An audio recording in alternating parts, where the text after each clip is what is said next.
Welcome back to the channel where I give it to you raw, uncut, straight to your gut. Something real, something you can feel. Doing a reaction to a TikTok murder days after predicting she be in true crime documentary. This shit is bananas. But let's get into it and shout out to Lawyer Lee. 2 weeks ago, a 43-year-old TikToker named Sara Gilson Duffey posted a video. It looked like she was just copying an online trend where users pretend they're sitting down for an interview about a documentary, about something that happened in their lives. But her video was different. She comes in, she sits in a seat as if she's about to be interviewed or maybe even interrogated. She's acting nervous. She stares at the camera. There's no audio to it, just music. And then across the screen, you see the words, preparing for when Netflix drops a documentary about my soon to be ex husband, who I just found out is a pedophile. If Oh you're shit, a pedophile. So I bet you he the one who offed her to keep his secret sickness quiet. watching that video without any context, you might assume it's just another social media trend video. Thousands of people have done it, it's tongue in cheek. The joke is just that someday Netflix might make a documentary about some embarrassing, some terrible chapter in your life. But the caption to this video suggested there was something a lot more serious in that. It read, I wish I was joking. Hashtag plot twist, hashtag Netflix, hashtag documentary. Now, viewers quickly caught on and realized she wasn't kidding. She was talking about something she had just learned about her own husband. And Mm. as it turned out, Sara was referring to actual allegations against her husband, Jeremiah Duffey, who was known as Sean.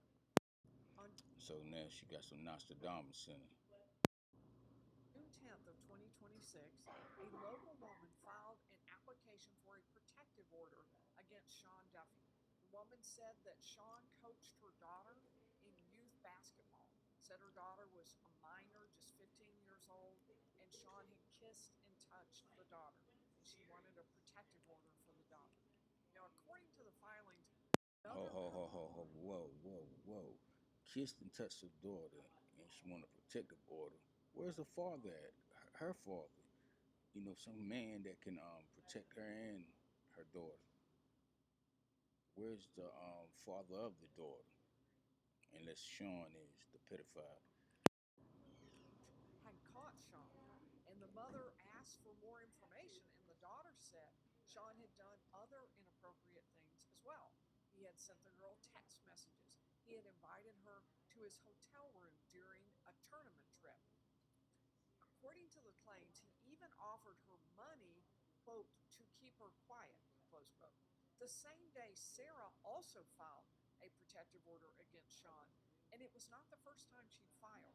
5 years earlier, in 2021, Sara had filed for a protective order against Sean twice, but both times the petitions were dismissed when Sara did not show up for the hearing, so she didn't push it forward.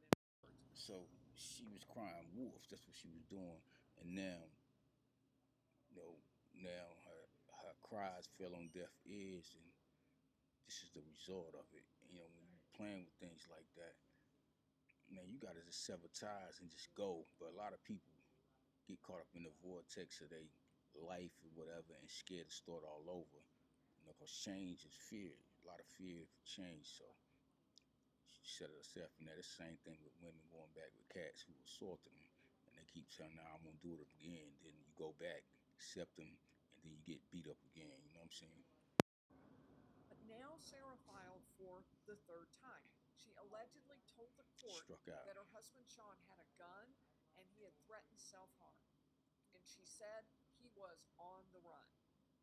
Protective orders are not something that a court just grants automatically. A judge has to conclude there is enough evidence, enough grounds to issue one, at least temporarily until there can be a hearing. And in this case, the judge evidently did conclude that. This time, the judge did issue the order. And it dramatically changed things for Sara and for Sean. Sean was ordered to stay away from Sara. He had to stay out of the family home, and he had to remain at least 10 yards away from Sara at all times. The court entered that order immediately and on June 23rd extended it all the way until August 24th. But on July 25th of 2026, Sean Duffey violated that order. He entered the home, and according to police, he shot and killed Sara, and then shot and killed himself. Mm. Their 11-year-old called 911, but by the time authorities arrived, it was too late. Both Sara and Duffey died of their gunshot wounds. This is so tragic on every level. Your heart just goes out to the 11-year-old son. We don't know whether he saw the shooting, but at a minimum, he discovered his parents dead. And there's the girl who alleges Sean touched her and treated her inappropriately in her family. They aren't getting any justice because what happened here is not even about her. All right. Sara, quite obviously. This case also shows us a real hole in the justice system. Bingo. That's the problem right there. The justice system. It used to be just us. Now it's for everybody that's not the top 10% wealthy, richest people in the world. Was obviously afraid of DV. For one thing, this was her third application for a protective order. And this time, she was concerned enough that she followed through. This time, she actually got the order. But the problem is that all the justice system had to offer Sara was a piece of paper. It gave police authority to act. It gave the court authority to punish violations, but it could not physically stop someone who had already decided to ignore it. Investigators will continue putting together the final moments.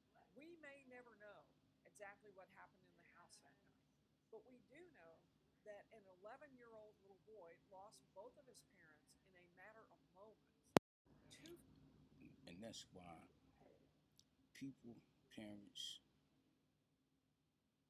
father and mother, encourage your kids to tell you things that's really uncomfortable to them instead of screaming on them and just making them feel like they can't talk to you. Talk to them and convey to them that you can tell them anything, and please do, because if they let that slide and then it continues, it get out of control like this did. And so it's best to show some patience with your kids and just let them be assured that they can come with you with anything and just tell you, because it's a lot of those PD4s out there, and it's sad and it's ugly. So you got to do what you can to protect your child. So it's best for you to just go talk to them and constantly talk to them and make them feel comfortable they can come and tell you about anything. Families were shattered. A woman who apparently believed she had taken the final legal steps that would protect her never got the chance to see whether the justice system could work for her. People are going to argue over whether Sara should have made that TikTok video saying she had found out her husband was a pedophile. Maybe she poked at her husband, some people will say.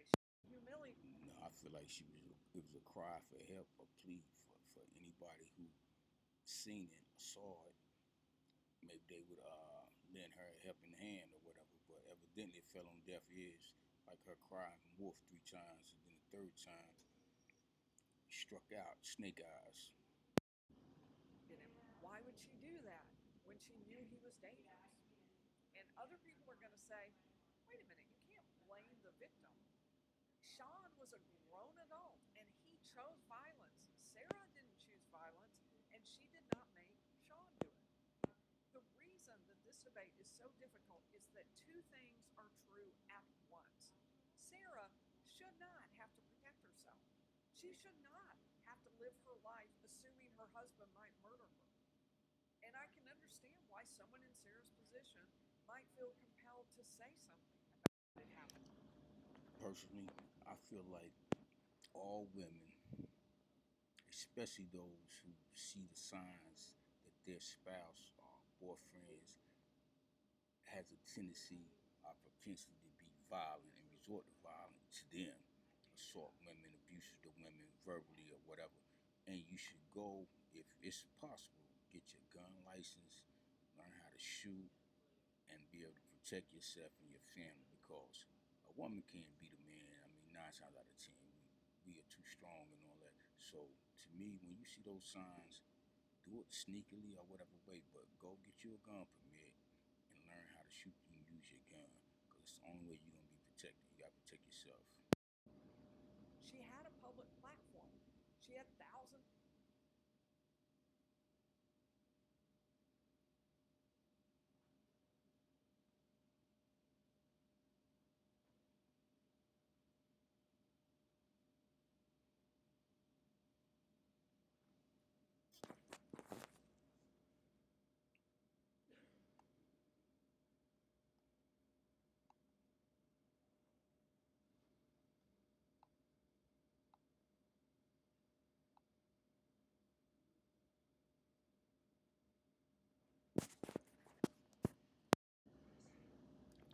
Y'all let me know what y'all think in the comments. Sarah was crying for help, but she had taken matters in her own hand and ops him before she sit there and just let him dictate her destiny. To the next one, like and subscribe.